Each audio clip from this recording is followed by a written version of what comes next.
My wife's friends told her to treat me like I was invisible for a month. 2 weeks later, I showed them what silence feels like.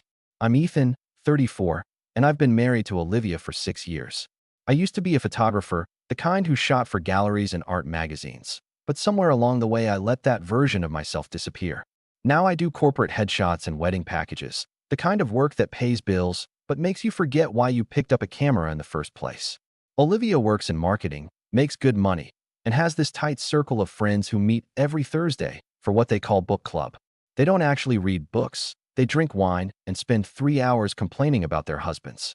Thursday evening 2 weeks ago, I came home early from a client meeting.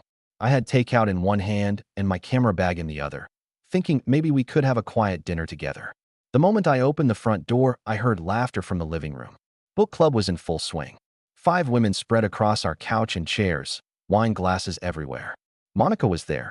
She's the one who seems reasonable. Jessica too, the loud one with no filter. And 3 others I recognized, but couldn't name.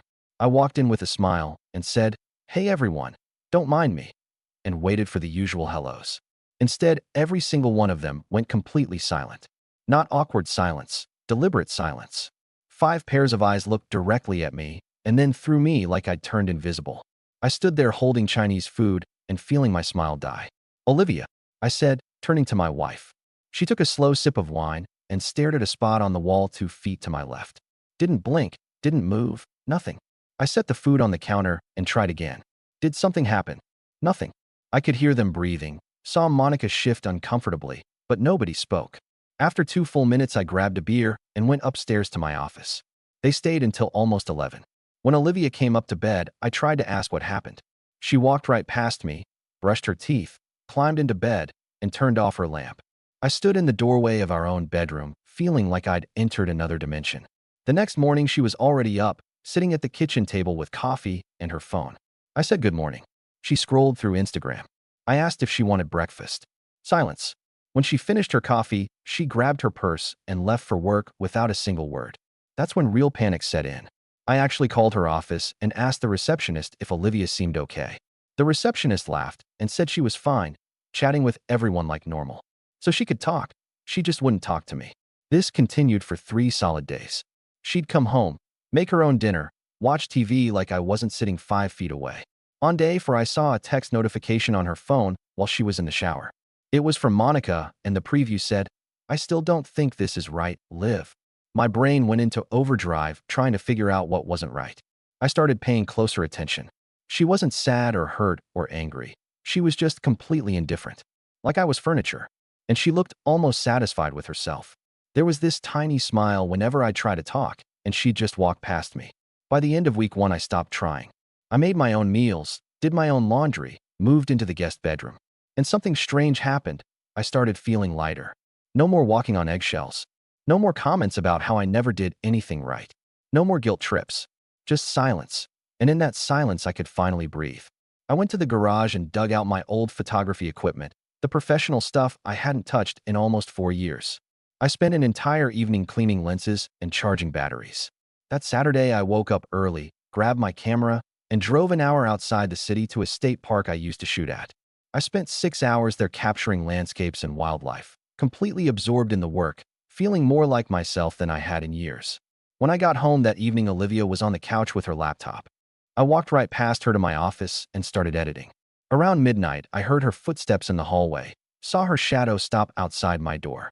She stood there for maybe 30 seconds, then walked away. That's when it hit me. She wanted me to feel invisible. This was designed to break me down until I begged for her attention. But it was having the opposite effect. For the first time in 6 years, I wasn't being monitored or criticized or managed. I was just existing on my own terms. And I realized something that changed everything. I didn't miss her voice. I didn't miss the conversations. I didn't miss any of it. What I'd been missing all along was myself. Week 2 started with me waking up before my alarm, actually excited about the day. I had coffee on the porch, edited photos while the sun came up, and headed to work feeling more energized than I had in months. Olivia left without acknowledging me. Same routine, but I preferred it this way. Monday afternoon, I decided to check my old photography email account, the one I hadn't looked at in 2 years. I had to reset the password. When I finally got in, I found 63 unread messages dating back over 3 years. Gallery curators, art directors, photography collectives, people asking about prints, exhibition opportunities, freelance work. My hands started shaking. One was from a gallery in Portland asking about a group show. Another from a magazine editor wanting to commission a series. Even one from a curator at a contemporary art space downtown. All unanswered because I never saw them. I checked the email settings, and my stomach dropped. There was a forwarding rule I didn't set up.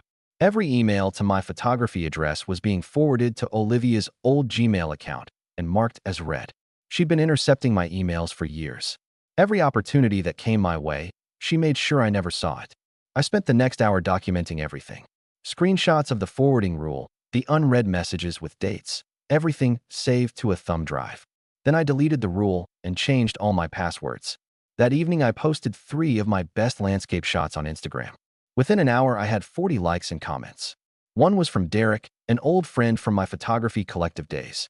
He messaged, "Where the hell have you been? These are incredible. We need to catch up ASAP." We made plans for Saturday. When Olivia came home, she glanced at my phone. Couldn't see what was on it, but the fact that I was smiling seemed to irritate her. She made herself dinner while I stayed at the table. 2 people in the same room, living completely separate lives. Saturday, I met Derek at a coffee shop in the Arts District. We talked for 3 hours about cameras, composition, the local gallery scene. He mentioned a small gallery on 5th Street actively looking for new artists and said he'd introduce me to the owner. I said yes immediately. When I got home that afternoon, book club was meeting again. I walked through the living room, and the conversation stopped instantly. Through the floor, I heard voices, Jessica arguing about something. Then I heard my name and Jessica saying something sharp that made the room go quiet. Around 8:30, someone knocked on my office door. Monica stood there looking uncomfortable. She leaned in and whispered, "This isn't right, Ethan," and hurried back downstairs. Those were the first words anyone besides Derek had said to me in almost 2 weeks. The next morning, Olivia was staring at her phone. She was looking at my Instagram. I could see my photos on her screen. She was scrolling through my posts, reading comments, her jaw getting tighter. When she noticed me watching, she slammed the phone down and left for work 30 minutes early. I spent that week building a portfolio. Every evening, I'd grab my camera and shoot around the city. I was producing the best work of my life in complete silence. Nobody telling me it was a waste of time. Nobody making me feel guilty. On Wednesday, I met with Lauren Mitchell, a divorce attorney. I told her everything, the silent treatment, the forwarding rule. She listened carefully and said, "You know this is emotional abuse and sabotage, right?" She walked me through the divorce process, the documentation I'd need. I left with a consultation folder and a clear plan. That same week, I started redirecting my paycheck from freelance gigs. I'd actually been saving money in a separate account for months, money from weekend shoots Olivia never paid attention to. There was almost $8,000 there, enough for a fresh start. I also started watching her schedule. Yoga every Tuesday at 7, back by 8:30. Grocery shopping Saturdays. Book club Thursdays. I was noticing patterns and understanding I had options. Thursday evening book club met for the 3rd time, and I stayed in my office. I could hear them downstairs, voices rising. At one point, Jessica said loudly, "He's doing better without you talking to him. Olivia, maybe that should tell you something." Then chairs scraping and someone leaving early. Friday morning, Olivia left a note on the counter. "We need to talk." I photographed it for documentation, crumpled it up, and threw it in the trash. Then I grabbed my camera and left. She'd wanted me to feel invisible, so I'd learn my place. Instead, I learned my place wasn't next to her. And now I was going to make that permanent. Day 14 was a Tuesday. During lunch, I drove across town to look at a 1-bedroom apartment near the Arts District. Huge windows with north-facing light, perfect for editing photos. The landlord wanted first month, last month, and security deposit. I wrote him a check for $4,200 and got the keys. That evening, Olivia was meal prepping with her earbuds in before yoga. I went upstairs and opened her laptop. She never used a password. Her messages app was right there, group chat with all 5 book club women from 2 weeks ago. I scrolled to the night this started. Monica had written, "I still think this is too harsh." Jessica replied, "He needs to understand what it feels like when we're ignored." Then Olivia's message. "We voted 30 days of complete silence. If he doesn't get the message by then, he never will. He needs to realize how his behavior affects me." I kept scrolling. Jessica writing, "This isn't working the way you thought." Olivia responding, "Give it time. He'll break eventually. They always do." And Olivia's response that made my blood run cold. "Once the 30 days are up and I start talking again, he'll realize how much he needs me." I took photos of everything with my phone. She'd turned our marriage into an experiment with her friends as the jury, so confident in her control, she never considered I might leave. At 6:50, Olivia left for yoga. I called Derek. I need that favor now. He said 15 minutes. We loaded everything in under 50 minutes. Clothes, camera gear, computer, documents, everything mine. Nothing we'd bought together. At 7:58, Derek left with the last load. I stood in our bedroom looking at her stuff everywhere, and my side completely empty. Then I grabbed the notepad by the phone. You wanted me invisible for 30 days, so I'd learn my place. 14 days was enough. I learned my place isn't here. Thanks for the silence. It taught me exactly what I needed to know. Divorce papers are coming. Don't contact me. I left the note on the kitchen counter and walked out at 8:17. At 9:42, my phone started buzzing. Olivia calling. I declined. Then texts flooding in. Where are you? What's happening? Ethan, answer me. This isn't funny. You can't just leave. I blocked her number. Next morning, I went to Lauren's office. She had the paperwork ready.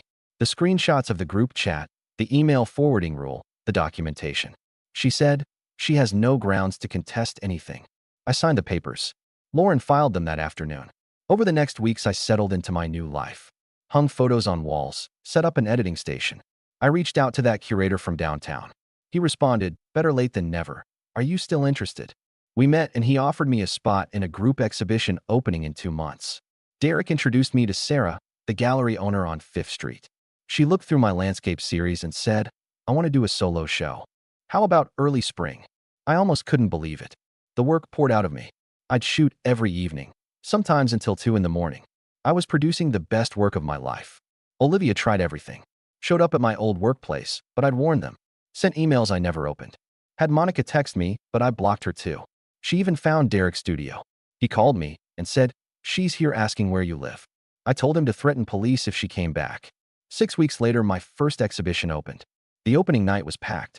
The curator gave a speech about emerging voices and mentioned my work specifically. People bought prints. 3 sold that first night. A local arts magazine ran a feature with my photo. 3 months later, my solo exhibition opened at Sarah's gallery. 20 prints, sold 8 on opening night. I stood there watching people really look at my work, and I felt seen. For months later, the divorce was finalized. Olivia contested nothing because her lawyer probably saw those screenshots. The settlement was clean. We split shared assets. She kept the house. I didn't want anything from that place anyway. 6 months later, I was at my favorite coffee shop editing photos on a Saturday afternoon. Something made me look up. Olivia was sitting at a table by the window with some guy, both looking at a laptop. She'd gotten her hair cut shorter, wearing a blazer I didn't recognize. She saw me the exact same moment. Her face went pale, eyes wide. She said something to the guy and stood up like she was coming over. Our eyes met across the coffee shop. I looked at her for one long second. This person I'd spent 6 years with. This person who'd tried to make me invisible to teach me a lesson. This person who'd sabotaged my career to keep me dependent. Then I looked back down at my laptop and continued working. Adjusted a slider, fixed the contrast, completely focused like she wasn't there. I could see her standing there frozen in my peripheral vision. 10 seconds passed. 20. 30. Finally, she slowly sat back down, her face red, hands shaking. I saved my work, closed my laptop, packed my camera bag, and stood up. I had to pass within 5 feet of her table. She opened her mouth to say something. I walked past her like she was invisible, like she was furniture, like she was empty air. I heard her make a small sound, almost like a gasp, but I didn't look back. Outside, I stood on the sidewalk breathing in the cool air. My phone buzzed with a text from Sarah asking about another show. I typed back, absolutely, with a smile. I walked to my car thinking about the shoot I had planned for tomorrow, the new lens I wanted to buy, the gallery opening next Friday. I thought about my apartment with the big windows and walls covered in my photographs. I thought about my life, my actual life, the one I was building on my own terms. She'd made me invisible to teach me a lesson about my place. Instead, I learned my place wasn't next to someone who thought marriage was a game she could win with her friends' votes. My place was exactly where I was now, doing the work I loved, surrounded by people who supported me, finally visible in all the ways that mattered. I got in my car and drove home, and I never looked back. What do you think about this story? Let me know in the comments, drop a like, and don't forget to subscribe for more real-life stories.